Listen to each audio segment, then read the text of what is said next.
Just a good old-fashioned dump of news for you this week with a wide range of stories, including some updates to news that we've been covering recently.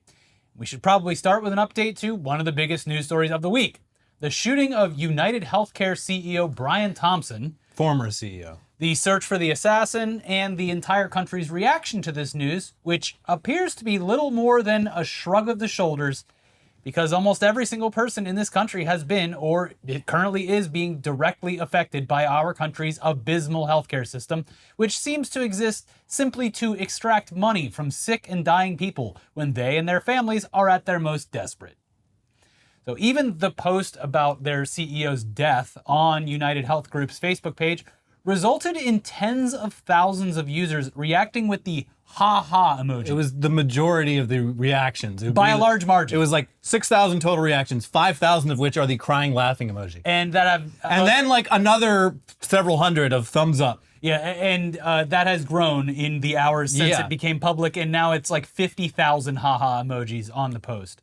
So like we said, as of when we filmed this, the assassin was still on the loose. But there were some new developments in the search for a motive.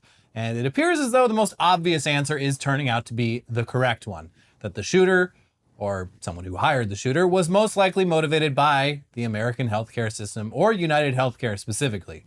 During a recent press conference, the NYPD announced that bullet casings found at the scene had the following words written on them: deny, defend, depose. 3 words starting with the letter D. Now this would get updated later with officials clarifying that the bullets only included the words delay and deny. But you see where this is going. This guy was clearly targeted because of his job in the industry. And as many have pointed out, these words clearly resembled the words from a popular book from a few years back titled Delay, Deny, Defend: Why Insurance Companies Don't Pay Claims and What You Can Do About It. Well, damn, I guess we know how that book ends. Brutal. Yeah. There's probably a Chekhov's gun laying around for the first, 20 chapters. And you're like, why do they keep on bringing up this gun? It's strange. It's weird to write a book and you talk about this gun that's just sitting there. I guess I'll get to it in the final chapter, what you can do about it. This news comes with increased scrutiny on the company and its awful history with its patients. It is one of those things where I have seen people be like, they start off being disgusted, and then they're like, okay, actually having learned more information, my views have shifted on this. From the New York Times, UnitedHealthcare, part of the giant conglomerate UnitedHealth Group, reported more than $16 billion in operating profits last year and employed roughly 140,000 people. Earlier this year, a Senate committee investigated Medicare Advantage plans denying nursing care to patients who were recovering from falls and strokes. It concluded that 3 major companies, UnitedHealthcare, Humana, and CVS, which owns Aetna, were intentionally denying claims for this expensive care to increase profits. In January, the health news outlet Stat published a detailed investigation into how a UnitedHealthcare subsidiary, Navi Health, used algorithms to deny care for seniors enrolled in the company's Medicare Advantage plan. And just to be clear, this is a service that you pay money, lots of money into for your whole life. A substantial amount of money. And under the assumption that when you need it, they'll be there for you. Mm-hmm. And instead, what happens in so many cases is you spend cumulatively over the course of decades, hundreds of thousands of dollars on health insurance. And then when you need health insurance, they're like, it's a bit of a rug pull, actually. Can't do it, actually. Especially when you're as they're describing here, elderly and have been paying into a system for decades and then get ripped off. It's brutal, and especially for your family members who are dealing with this. Yeah. It's a burden on not just the patient, but everyone around them. Yes. And I also, that $16 billion in profits is, imagine how much more efficient your health coverage could be if profits were not a factor, and that money could instead be actually spent on care. What I am describing is the healthcare system of much of the civilized world. Yes. Which we, for whatever goddamn reason, continue to act like you can't do it. It's not possible. Because that's sweet, sweet profitability. Right. Yeah. Medical aid shouldn't come with in profit England, for I companies. can't buy stock in these health insurance companies. Oh, woe is me. Anyway, the article continues. The stat investigation noted specific instances that troubled United employees, like when an older woman who had a stroke was only covered for half the nursing days typically required for recovery. United Healthcare and its parent company now face a class action lawsuit over its use of the algorithm. A 2023 story from ProPublica dived deep into the experience of one United patient, a college student who racked up $2 million in medical claims a year to treat a severe case of ulcerative colitis. The story showed United disregarding an internal report finding the expensive treatment to be necessary. The patient eventually sued United and received an undisclosed amount in a settlement. And that is their game plan. Because they know that 90% of people will not sue or fight or anything. They have done the math. They're like, a certain percentage of people will simply accept that they are at our mercy. And a very small percentage will fight, and that's a settlement we're willing to lose to make all the other money. Yeah. And I mean, like, a lot of this is like, I've had multiple times where I got necessary like testing and screening and had to pay for it again. Well, I had that happen this year. At least for me, I just straight up, I threw the letter in the trash and I was like, send another fucking letter. And they eventually just went away because I'm assuming the doctors and clinics or whatever on their end, because they have to deal with this shit too. Yeah. And they're like, no, you're fucking covering this. This is necessary work we did. Yeah, and not to repeat all of this over and over and over again, because he does a fine job of that on his own. But yeah, Bernie Sanders, when the first thing he talks about healthcare in this country is the administrative costs. Yeah. Being so astronomically high it's that a bunch you don't of have money left over for jobs. That's another caring thing for people. Another thing about universal healthcare systems, you don't have all those people who are paid a salary to say yes and say no. You just get rid of all of them. You don't have to pay them anything, and they streamlines the process. And I don't care what the fuck they do. Another great job that contributes. Find another job that actually contributes to better. society. I don't care. Just get the fuck out. God, it's also getting really off track here, but it was very upsetting that this was just a non-topic in this previous election.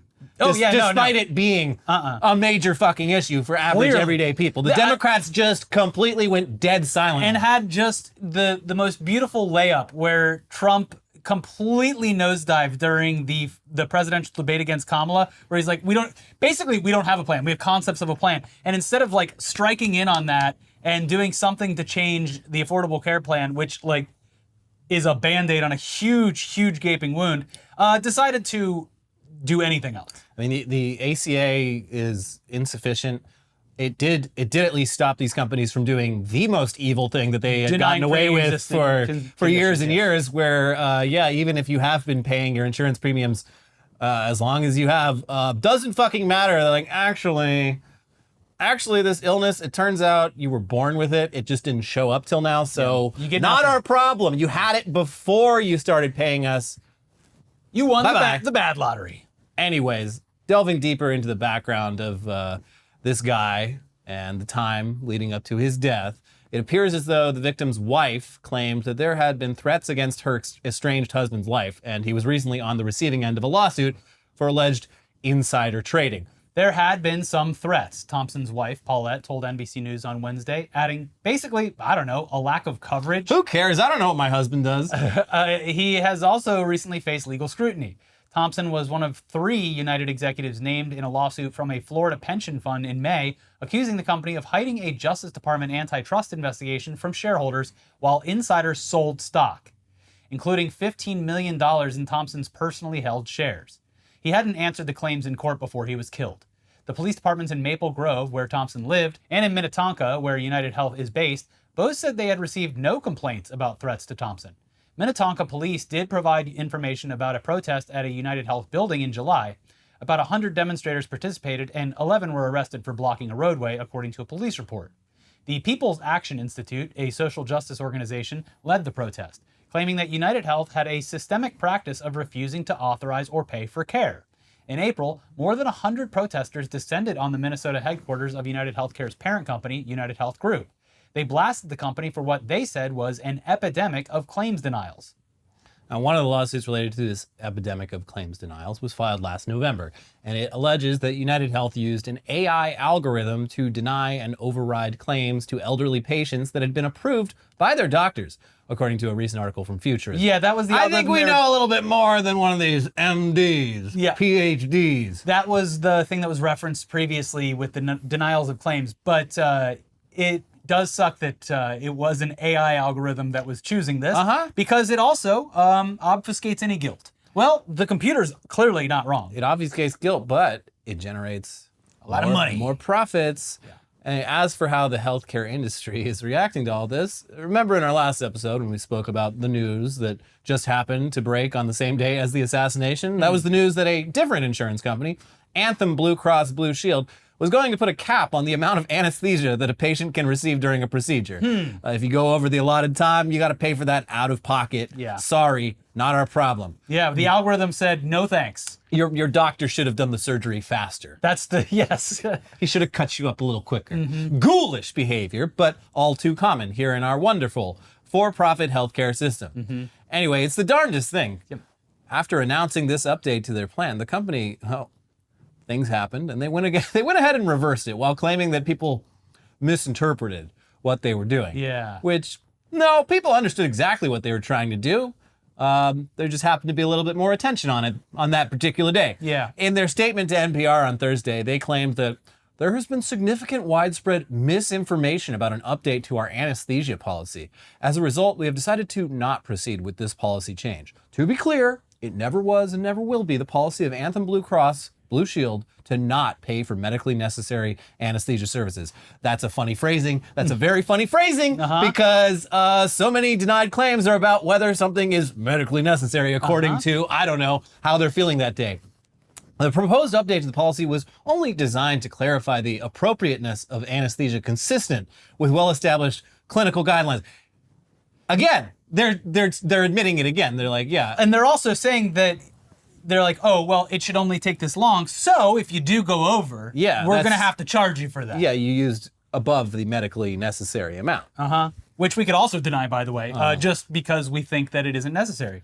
So that's why people were upset, because you were only going to cover a certain length of anesthesia, and you reversed it overnight for some reason. So I guess it really wasn't that big of a deal after all, Probably had nothing to do with the fact that a lot of people online were quote tweeting that news story. Even Pop Crave. With a picture of the CEO of Blue Cross. And all of those health insurance companies have scrubbed their websites of the information related to their executives.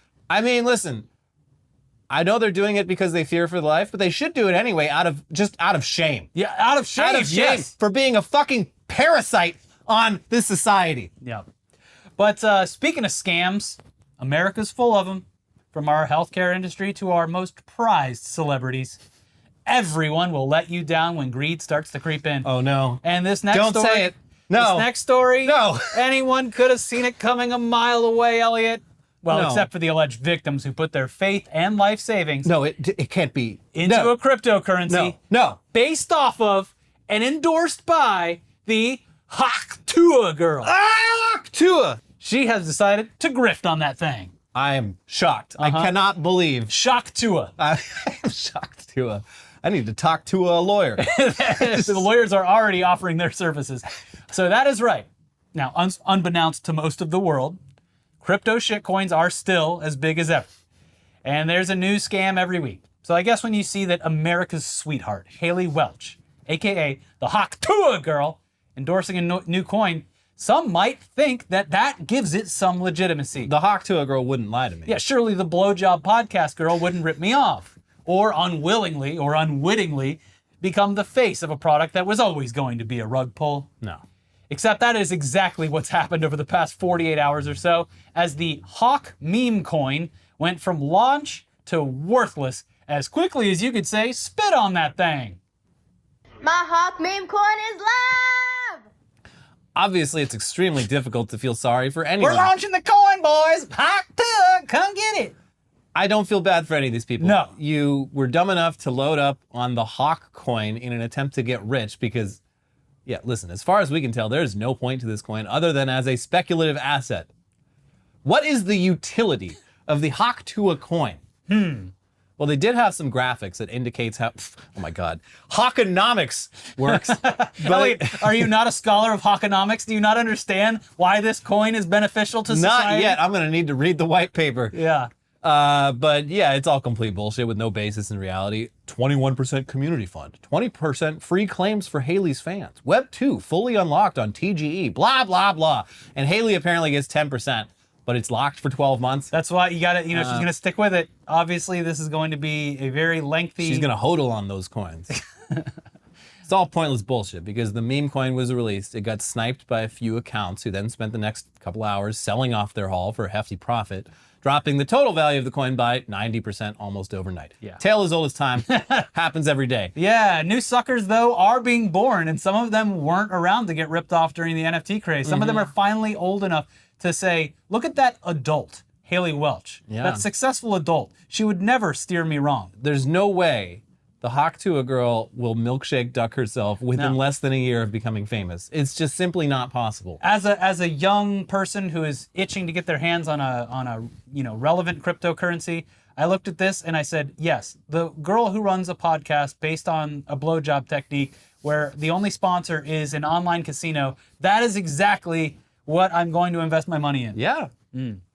Yeah, they're claiming that the Tuah girl, she ruined my finances. People spent their money on these coins, lost everything. Yeah. And now they're very upset at Haley Welch. Again, this is the internet, so people can just log on and lie about their investments, but the rug pull was very real. And Ms. Tuah has been posting follow-ups on her social media account, as well as hosting a Twitter audio spaces that was conveniently joined by YouTuber CoffeeZilla. Oh God, he's the Chris Hansen of you never want to see that name pop up when you're doing Why don't you have a Space. seat? He grilled her and the others behind the project about the launch. We'll get to that in a second. But first, here is the largest example of someone claiming that they were scammed by the launch of Hawk. Hi, at Haley Welch X. My $35,000 that I purchased of Hawk is now $2,000 after 10 minutes of buying. I am a huge fan of Tuah. What? I am a huge fan of Tuah, but you took my life savings. I purchased your coin Hawk that you were so excited about with my life savings and children's college education fund as well. Imagine explaining any of this to like someone literally 1 year ago. You didn't mention that you were going to buy 97% of the supply and sell it almost immediately to make a large profit. Yeah, why didn't you mention that? If I would have known that information, I would have not purchased your coin. Yeah, these people doing these rug pulls should tell people that they're doing a rug pull before They do basically are. By announcing the coin itself, they're announcing the inevitable It's not rug pull. clear enough. I didn't get the message. That's why the snipers exist at all. Please help me or who I can contact for refund. If not, I will be forced to use legal action. I know you have to contact the Paul brothers who set this podcast up and gave it its only sponsor, that stake gambling website. Oh, yeah. I mean, listen, she's definitely not absolved, but I guarantee she didn't know what the fuck any of this was. Absolutely not. And if anyone remembers, one of the first public appearances she did after she got famous was being flown out to like an Asian crypto conference. Oh, I didn't even know that. Yeah. But yeah, like this is clearly the Paul brothers doing. They have a lot more experience with this sort of thing. Or look, she's at a very weird stage of her fame, potentially the end of it, but at a point where she's probably getting a lot of offers frequently. But the space that she operates in and the success of her podcast being so fleeting might have some less than legitimate companies seeking her out. Yeah. So someone probably wheeled a dump truck up to her and said, okay, look, you spit on this video, we released the coin, you make this much money, end of story. Yeah. And what does she care about her image? Yeah. Yeah. My brother in Christ, you bought the coin. Like, yeah, that's your fault. You I did mean, this. And this person claiming to lose all this money, it's almost certainly fake. But I want to believe. the damage to idiots who were stupid enough to actually take a gamble on this meme coin, they did lose millions of dollars collectively. Here's crypto news outlet Cointelegraph with more on how this all played out.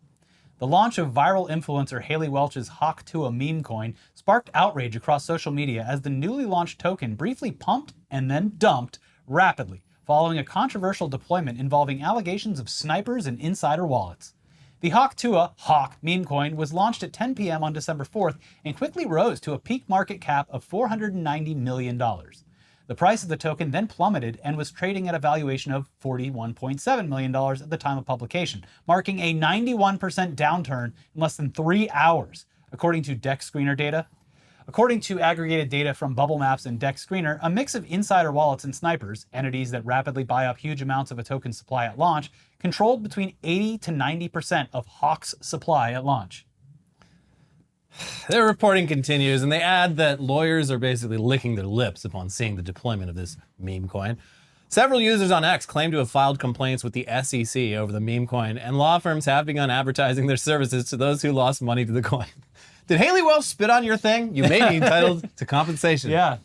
In a December 5th post to X, Berwick Law requested that anyone who lost money on the meme coin contact their firm and learn about their legal rights. If you lost money on Hawk, contact our firm to learn about your legal rights. Our firm represents thousands of NFT and token investors in securities matters. This is attorney advertising. You heard correct. We want your business. I mean, it's got to be a lucrative niche in the law business. Wallet chasers. You gotta wallet chasers. You gotta educate yourself on a bunch of fucking bullshit, but there's probably a lot of money to be made. Not so much on settlements, but on clients. Yeah. Desperate clients who've blown their money on something stupid and really want to get it back. Yeah. Anyway, all this drama led to the appearance of CoffeeZilla in the Twitter Spaces that Hawk Tuah girl was hosting, called the Hawk Truth, where he accused her of participating in a scam, among other things. Here's a few highlights. Hey, this is one of the most miserable, horrible launches I've ever seen in my life. Okay, then why the fuck are you on? I've been tracing it on chain for a while. You guys generated over $1 million in fees while y'all's fans got rug pulled. There was snipers, but there was also insider trading. There's so many expenses. Who makes the money on the fees? Someone just made over $1 million on fees. Who made it? First of all, the fees were there with Meteora pools, and that goes to, yes, the creator, right? Who does that belong to? That belongs to the project. It's a foundation that is running this project. How much does she own of it? It's a foundation. She owns zero of the foundation. So y'all made the money? No, I don't own the foundation either. A foundation in the Cayman Islands. Who profited? Over $1 million was just made. I'm telling you, a foundation that pays people out. What the hell? This is the worst tokenomics I've ever seen, and it is a scam. It's not a scam. And I'm sure there'll be some length of video about all of this. But that's where we're at with the meme coin drama. We can only imagine that we're getting very close to, of course, the inevitable launch of the Boom coin from the Costco guys. You know, that whole universe, where you can stake the coin in order to receive Rizzler gems and airdropped double chunk chocolate cookies. Double chunk chocolate cookie! If you hodl your Boom coins, you will be visited by the Rizzler, who will donate a double chunk chocolate cookie into your wallet. I mean, it sounds like it has more utility than the Hawk Tuah coin. But yeah, all of this nonsense, this crypto nonsense, it makes sense when you realize that her podcast, basically exists because of the Paul brothers launching it to promote a gambling website. The release of a scam cryptocurrency was always right around the corner. Soon enough, she'll be lacing up those boxing gloves. Yeah, to fight Mike Tyson. to get a ring. She's going to fight Mike Tyson and George Foreman and, hell, Muhammad Ali. Why not? Anyways, about that one. We're not above making a living on the internet, but we would prefer not to scam you, so we have sponsors instead. Yeah, we do things the old-fashioned way. Advertising. People pay us to talk about their products. To talk to you. To talk to a about their products. So we will be right back with more news for today, but first let's thank Manscaped for sponsoring the show and giving us the most delightful copy to read when we're doing these advertisements. Yeah, and keeping your presents all nice and tidy. Yeah. For some, it's the most wonderful time of the year, and for others, it's just another round of dodging questions about your love life while trying not to look like you just crawled out of a cave. Somebody get that boy a hedge trimmer. He ain't got no girlfriends. Well, enter the Performance Package 5.0 Ultra by Manscaped to save your dignity this holiday season. Don't be that family member who shows up solo and scruffy to yet another holiday gathering. Look at all that ball hair. This boy's balls are out of control. Get your winter overgrowth under control with the Weed Whacker 2.0 and let the Lawnmower 5.0 Ultra help you seal the deal this cuffing season. Who knows? You might even outshine your weird uncle who's still rocking that goatee from 1985, and you might even claim your spot at the top of the sibling power rankings. Join the over 11 million men worldwide who trust Manscaped and get ready for kickoff by heading over to manscaped.com. Use the code NEWSDUMP for 20% off plus free shipping. Trust me, you'll be drafting the real MVP of grooming. I was thinking this yesterday, too. I think they got their coffee mixed up with fantasy football. Yeah, it doesn't make sense. Yeah, you know how we were talking about your brother having football. more ball hair than you? Also, yeah, your draft, people in your fantasy football league, they're going to be pissed. Anyways, the Performance Package 5.0 Ultra is your ultimate holiday helper, taking care of everything from below-the-waist maintenance to taming those rogue nose and ear hairs. Think of it as your seasonal survival kit, keeping you clean, confident, and ready to dominate cuffing season and all the festive gatherings ahead. Lawnmower 5.0 Ultra Groin and Body Hair Trimmer is the star of your holiday grooming lineup. That Lawnmower 5.0, it delivers precise, smooth trimming every time. It's reliable, efficient, and ready to perform, whether you're prepping for a holiday date night or an office party or just staying fresh for family gatherings. For our friends in West Virginia. So the Performance Package 5.0 Ultra doesn't just stop at grooming essentials. It also comes with 2 holiday bonuses. The Boxers 2.0 Midnight Bravo and the Shed 2.0 Toiletry Bag. These premium extras make sure you're always ready to jingle and mingle, whether at home or on the go. Get 20% off plus free shipping with the code NEWSDUMP at manscaped.com. That is 20% off plus free shipping with the code NEWSDUMP at manscaped.com. Stay on top of your grooming game and be ready for anything this season. That's it. That's the copy. This episode is also sponsored by HelloFresh. With HelloFresh, you get farm-fresh, pre-portioned ingredients and seasonal recipes delivered right to your doorstep. Skip trips to the grocery store and count on HelloFresh to make home cooking easy, fun, and affordable. That's why it's America's #1 meal kit. We love the holidays, but with how busy they are, we're always looking for ways to stress less. HelloFresh helps make mealtime manageable, saving you from searching for recipes or all that grocery shopping. Just pick your meals and everything you need is delivered right to your door. There's always something for everyone to enjoy on HelloFresh's weekly menu, with 50 chef-crafted recipes to choose from every week, plus customizable options to make your meals just the way you like them. You'll be able to easily satisfy every craving, and every HelloFresh recipe includes high-quality, sustainably sourced ingredients, like produce that comes fresh from the farm. Save valuable time during the busy holiday season with fewer trips to the grocery store thanks to HelloFresh Market. There's over 100 add-on items that you can add to your weekly box, like quick breakfasts, packable snacks, beverages, and more. If you're traveling for the holidays or just too busy to cook at home, you can easily skip a week's delivery if you need to. HelloFresh, obviously one of our favorites, helped teach me how to cook in general, and honestly makes the week a little more unexpected. You're sitting there, you're like, I guess I could cook for myself tonight. You make something delicious and beautiful, and it makes it more fun to eat. It does. Yeah. It makes you appreciate the food that you put in your body. Like building a chair instead of buying one at the IKEA. That's right. Satisfaction. Get 10 free meals at HelloFresh.com/free-news-dump. That's applied across 7 boxes, new subscribers only, and it varies by plan. 10 free HelloFresh meals by going to HelloFresh.com/free-news-dump. Thank you for sponsoring the show. Now back into the news. All right, back to the news now. And next on the list of updates for you this week, Trump's cabinet picks. It's only been about 2 weeks since Donald Trump nominated Florida Congressman Matt Gaetz as Attorney General. Wait, what? 2 weeks? Yeah. What? November 13th or 14th.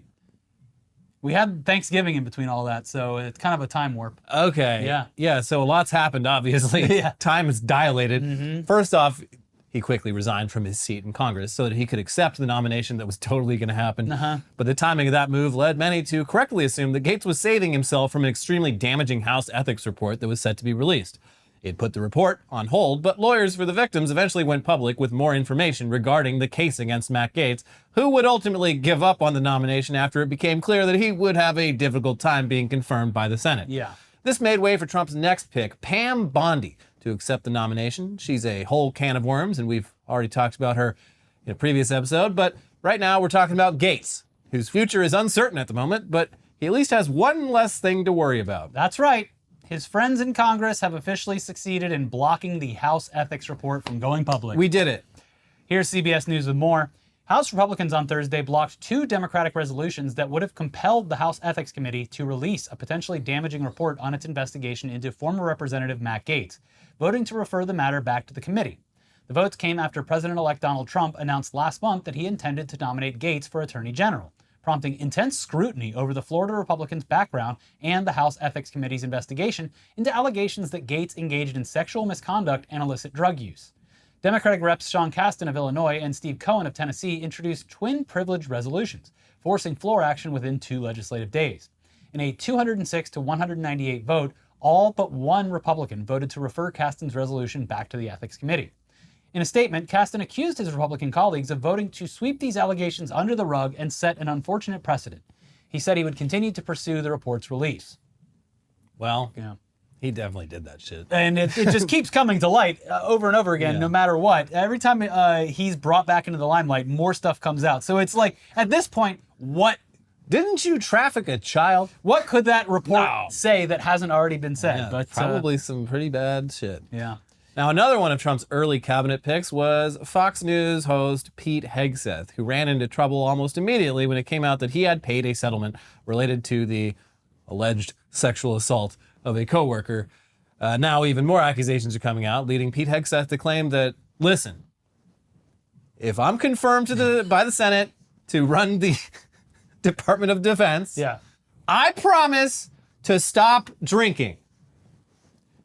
Seems like a fair deal. Yeah, that's the one stipulation. All the allegations against me are about me getting fucking blackout drunk and doing something bad. So if I just stop drinking, you get the good Pete every day. Definitely promise to do that. Yeah. Listen, I only ever drink when I'm in a high stress situation. And being the Secretary of Defense seems like a pretty easy job. So this will not be a problem for 4 years.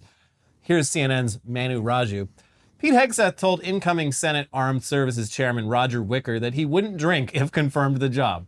He views the job as so important that he volunteered that, Wicker told me. I didn't ask him. Okay. Clearly something you would offer as a bargaining chip if it were something that were quite literally altering your life in a significant way. People who can control their intake aren't going to promise to give up drinking for something because it's not affecting them and they hadn't even thought of suggesting that. Yeah, the fact that he decided, unprompted, to start going around telling people that he promises to stop drinking if confirmed to the position tells you everything that you need to know. Well, like, because so many stories have come out about him Yeah. acting pretty wild while shit-faced. But this latest promise to be a very good boy from Hegseth comes in the wake of a recent New Yorker article that goes into detail about his drinking as well as other misconduct allegations, which also led to other outlets looking into this and finding out that, his drinking's been a big problem over the years. Yeah. Here you go. Hegseth's record before becoming a full-time Fox News TV host in 2017 raises additional questions about his suitability to run the world's largest and most lethal military force. A trail of documents, corroborated by the accounts of former colleagues, indicates that Hegseth was forced to step down by both of the 2 nonprofit advocacy groups that he ran, Veterans for Freedom and Concerned Veterans for America, in the face of serious allegations of financial mismanagement, sexual impropriety, and personal misconduct. A previously undisclosed whistleblower report on Hegseth's tenure as the president of Concerned Veterans for America from 2013 until 2016 describes him as being repeatedly intoxicated while acting in his official capacity, to the point of needing to be carried out of the organization's events. The detailed 7-page report, which was compiled by multiple former CVA employees and sent to the organization's senior management in February 2015, states that at one point, Hegseth had to be restrained while drunk from joining the dancers on the stage of a Louisiana strip club, where he had brought his team. The report also says that Hegseth, who was married at the time, and other members of his management team sexually pursued the organization's female staffers, whom they divided into 2 groups, the party girls and the not party girls. And regarding his drinking while at Fox News, Pete Hegseth, President-elect Donald Trump's pick for defense secretary, drank in ways that concerned his colleagues at Fox News, according to 10 current and former Fox employees who spoke with NBC News. 2 of those people said that on more than a dozen occasions during Hegseth's time as a co-host of Fox and Friends Weekend, which began in 2017, they smelled alcohol on him before he went on air. This is a morning show, right? Yeah, I believe so. Jesus Christ. Yeah, so, and the labeling of over a dozen times is that means, 100's over a dozen. that means you've lost count. That Yeah. means someone's just like, I don't know. Yeah, certainly. Would you say more than a dozen? Yeah, I'd say more than a dozen. Yeah, and he's only working weekends. This wasn't a daily thing, so. Multiple weeks, apparently. Those same two people, plus another, said that during his time there, he appeared on television after they'd heard him talk about being hungover as he was getting ready or on set. One of the sources said they smelled alcohol on him as recently as last month and heard him complain about being hungover this fall. Everyone would be talking about it behind the scenes before he went on the air, one of the former Fox employees said. Woo! Yeah, definitely someone that you want in charge of the nation's military. But he promises, so, sometimes you just got to believe. Like, Who? out of all the jobs in like government or like cabinet positions, That you need to be sober for? this is the one where your ability to answer the phone at literally any hour of the day or night is pretty fucking important. Mm-hmm. So, yeah, seems bad. Yeah. As for one of Trump's other early picks, another announcement was Tulsi Gabbard for Director of National... Gabbard. Director of National Intelligence. It was a bold choice for sure. And seeing her change from campaigning for president as a Democrat to full-blown Trump sycophant, it's been quite the tale. Been quite a few years. But now we might have an idea of how Tulsi Gabbard broke her brain. And honestly, I'd say it's a bit worrisome, especially considering she is slated to become the Director of National Intelligence. Apparently, she really likes getting her news from Russian state television. Yeah, that does align pretty well with her Putin-friendly statements over the past couple of years. I mean, she's already been called out countless times by Democrats for being a Russian asset, and she's gone on TV in the past to essentially parrot direct Russian talking points. So I guess it's good to at least see this partially confirmed. Not that it matters at this point unless Senate Republicans are willing to come out against her, but whatever. With more on the viewing habits of our next Director of Intelligence, National Intelligence, here's ABC News. Former advisors to Gabbard suggest that her views on Russia and its polarizing leader, Vladimir Putin, have been shaped not by some covert intelligence recruitment as far as they know, but instead by her unorthodox media consumption habits. 3 former aides said Gabbard, who left the Democratic Party in 2022, regularly read and shared articles from the Russian news site RT, formerly known as Russia Today, which the U.S. intelligence community characterized in 2017 as the Kremlin's principal international propaganda outlet. While it was not clear to those former staffers whether or when she stopped frequenting the site, one former aide said Gabbard continued to circulate articles from RT long after she was advised that the outlet was not a credible source of information. Doug London, a retired 34-year veteran intelligence officer, said Gabbard's alleged penchant to rely, at least in part, on outlets like RT to shape her views of the world reflects poorly on her suitability to fulfill the responsibilities of a director of national intelligence. That Gabbard's views mirror Russia's narrative and disinformation themes can but suggest naivety, collusion, or politically opportunistic sycophancy to echo whatever she believes Trump wants to hear, London said, adding, none of which bodes well for the president's principal intelligence advisor responsible for enabling the U.S. intelligence community to inform decision-making by telling it like it is. Okay, again, not feeling very confident about any of these picks so far. No. But next up, not a Trump cabinet pick, but Republican Senator Ken Yeager of Tennessee. He was recently charged with a hit and run as well as a DUI while performing a field sobriety test. The senator pissed his pants. So here's local outlet The Tennessean. Tennessee State Senator Ken Yeager was arrested, booked into a Georgia jail Tuesday night, and accused of getting into a hit and run while driving under the influence while on vacation on Jekyll Island.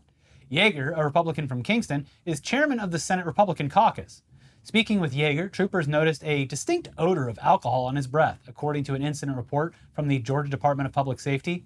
He admitted that he had been in a crash earlier and had drank a couple of glasses of wine previously in the day, according to the report. During the stop, Yeager urinated on himself, the incident report notes. He failed his field sobriety tests, which had to be cut short due to safety concerns while he was performing a one-leg stand, according to the incident report. He agreed to a breathalyzer, which returned a breath alcohol content of 0.14, according to the incident report. That's almost double. Yeah, that's pretty high. Got drunk, hit something, got pulled over, stood on one leg, and pissed his pants is a pretty incredible series of events. Sober. You don't understand. I'm different when I'm on Jekyll Island. I turn in, I go from Mr. Hyde to Dr. Jekyll. Glug, glug, glug, glug, glug. It's not my fault. My last name is nominative determinism, Jaeger. Yeah. But it's well, he was spelled with a drinking Y. wine, though. Yeah, and it's spelled differently. Yeah. Anyway, this news was followed up with receipts regarding Senator Yeager, and it turns out he's been very friendly to the alcohol industry over the years and has taken campaign donations from alcohol retailers like Total Wine and More, who then requested to open up more stores in his home state. Cool.